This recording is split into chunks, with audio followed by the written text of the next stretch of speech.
Olá, meu nome é Álvaro, sou crítico e editor da revista Pós-Créditos. Tenho feito essa cobertura da novela Renascer e hoje estou aqui para falar sobre a 14ª semana. Vou começar pelo capítulo de ontem, né, que eu não cobri nas escritas, né, nas pequenas críticas que eu tenho feito nos stories da revista, né. Teca chega à casa de Inocêncio, né, e eles vão dar agora outra volta no parafuso dessa mentira, né? Inventada por José Venâncio e Buba. Aliás, me perguntaram isso esses dias, falei num vídeo sobre isso, né? A mentira desta vez me parece mais equilibrada do que na primeira. Na primeira era Buba quem investia muito nessa mentira, né? E dessa vez José Venâncio, até o momento da morte, sustenta é, essa farsa da gravidez, né? E para mim o que teve de mais interessante nesses últimos capítulos, né, agora pós-morte de José Venâncio, é essa chegada de Teca à fazenda, porque há ali uma insinuação, uma sugestão muito forte de que ela pertence a essa família, de alguma forma, né? Tudo indica que ela é neta de Rashid, né? é, Ali descendente de Marianinha, né? Não à toa ela reconhece a casa, né, que pertencia a Belarmino. E isso era uma coisa que ficava muito sugestionada na primeira novela, mas que nunca se fechava, né? Vamos ver como é que vai ser nessa agora.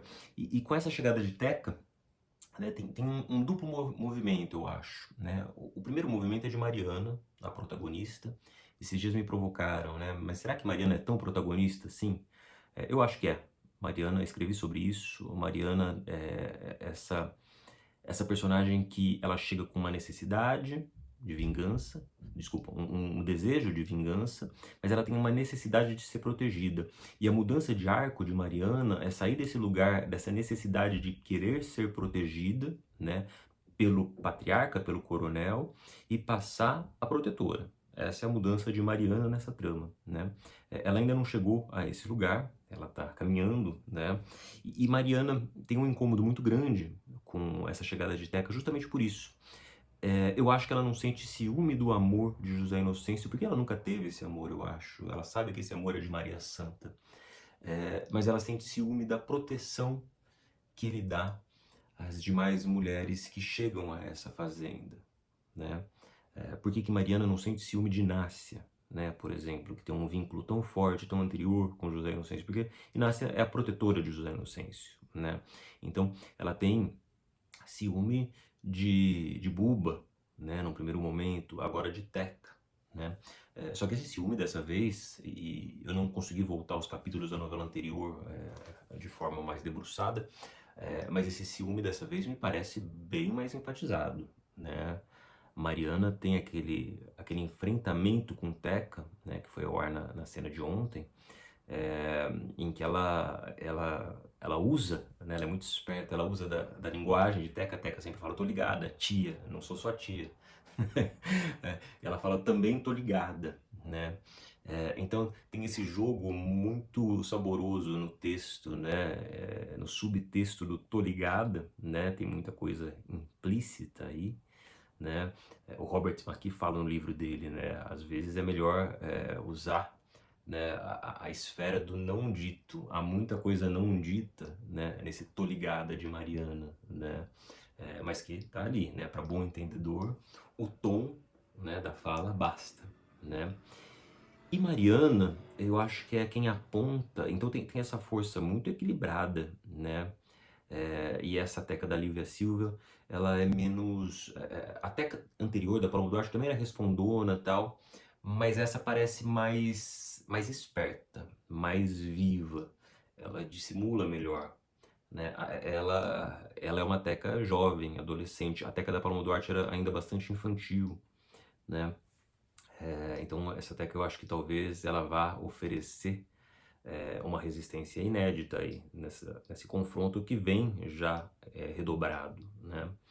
E Mariana traz uma coisa muito interessante, acho que sobre Buba. Ela pergunta a Buba, mas o que você está fazendo aqui então, né?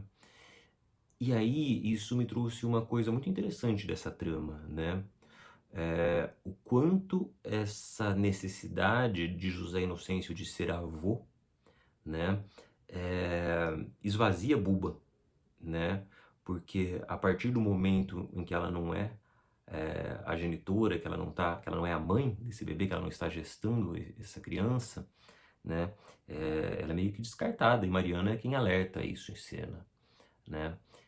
E aí tem uma coisa muito interessante, né? O quanto nesse sistema essas mulheres são de certa forma descartáveis, né? Eliana, agora Buba, isso é muito forte porque Buba, apesar de não ser a mãe, de não estar grávida de José Venâncio, ela foi a última companheira e a pessoa que tinha o afeto desse filho, né? E ela é completamente deixada de lado em prol de Teca, que carrega o bebê, que não é de Venâncio, né? É de Du, que não morreu, né? Ao que tudo indica, como era na trama original, né? Na trama original, Du era assassinado na chacina da Candelária, tinha uma crítica aí àquele episódio. Nessa, a temporalidade seria impossível, né? Retomar esse episódio trágico, né? Então, não sabemos o que aconteceu com Du. Ao que tudo indica, ele deve voltar à trama, talvez, para desvendar toda essa farsa, né? Então, acho muito forte esse lugar, essa maneira como Buba é rejeitada, né, por essa família, muito rapidamente, e Mariana é muito sagaz em perceber isso, né? O que você está fazendo aqui? Você já não faz mais parte, né? Então, as duas mulheres de Venâncio, né, duas mulheres entre aspas, mas que ainda estão em jogo de certa forma, é Eliana, porque tem uma questão burocrática de justiça e que incomoda a Inocêncio por isso, e Teca, que supostamente está esperando esse filho de Venâncio, né? Buba permanece na trama, mas agora porque vai se apaixonar, se envolver com José Augusto, né? Mas de fato, ela é completamente esvaziada com essa transição da maternidade, né? Com essa volta no parafuso dessa farsa que coloca a Teca no centro da situação, né? Muito forte a chegada de Teca à fazenda, né? De Belarmino, eu acho aquela fazenda uma das melhores locações dessa novela, é um achado aquela fazenda. E, e aí tem aquela reação dela, a pintura na parede. Essas fazendas todas elas têm essas gravuras, essas pinturas, né? Nas paredes, e são muito interessantes, porque em cada uma dessas fazendas eu acho que tem uma questão, né? Na verdade são duas, né? A de Belarmino e a que era de Firmino, né? E a de Belarmino tem essas pinturas que me remetem muito àquelas pinturas do período colonial, né? Do Rugendas, do Debré depois, né? Essas pinturas históricas do Brasil. E é justamente a uma dessas pinturas que Teca reage, como se essa pintura guardasse ali um passado, né? De fato. Porque retrata um outro tempo daquela fazenda, anterior inclusive ao tempo do início da novela, né? Muito provavelmente talvez um tempo da primeira novela, né, da primeira fase da primeira novela, né, ali na final da década de 60, começo da década de 70, né? É, então, essas pinturas retratam esse passado dessa fazenda de cacau e Teca tem um pressentimento ali, né? Uma espécie de mau agouro, né? Ela sente e quer ir embora dali, fala para João Pedro que ele mora ali, mas que a casa não é dele, né? O que, de certa forma, novamente a vincula a Mariana, porque a Mariana tem outra percepção dessa casa, teve outra percepção dessa casa quando esteve ali, né? Então, acho que há essa construção de oposição mesmo entre essas personagens, né? A personagem que quer dar um filho e é rejeitada nesse sentido, né? Porque Inocêncio não quer ter um filho, né? E aí entra algo muito ambíguo. Será que ele não quer ter um filho porque ele acha que ele já está mais próximo da morte e ele acha que ele não pode criar mais um filho? Será que ele não quer ter mais um filho porque ele sabe que ele falhou com os filhos? Ou será que ele não quer ter mais um filho porque ele não quer ter um filho com outra mulher que não Maria Santa, né? E aí esse é uma espécie de voto dele, né? Isso não fica muito claro, né? Mas temos Mariana de um lado, que quer ter um filho, e Teca do outro, que vai dar um neto, né? Ele não sabe que ainda que não é um neto de sangue, mas será um neto de coração, e que Inocêncio vai assumir, né? Se tudo continuar como na primeira trama. Né? Então tem essa construção entre essas personagens, essas pinturas são uma grande sacada de cenografia e me intriga muito as pinturas na fazenda do Egídio, né? Até comentei sobre isso, um plano em que ele sentava no sofá e ele queria provocar, no momento em que ele queria provocar que Sandra conquistasse e se casasse, né, de fato, com João Pedro, para ter parte, de certa forma, nas fazendas de José Inocêncio, né? E ele se sentava e atrás tinha essa pintura muito verdejante, né? Que é muito curiosa, tem uma construção irônica ali. Talvez a coisa mais verdejante na fazenda de Egídio, que é essa fazenda em que cacau praticamente não há, né? As plantações dele parecem sempre muito jogadas ali, ele não dá muito a mínima para isso, né? E aí, nesse sentido, isso é muito interessante. Não é só a pintura na fazenda de Egídio, né? Ali tem uma série de elementos do que a gente chama de dressagem, de decoração, que remetem à floresta, à plantação, à vida vegetal, né? Então, por exemplo, se eu não me engano, tem uns lustres que são, se eu não me engano, são uns abacaxis, né?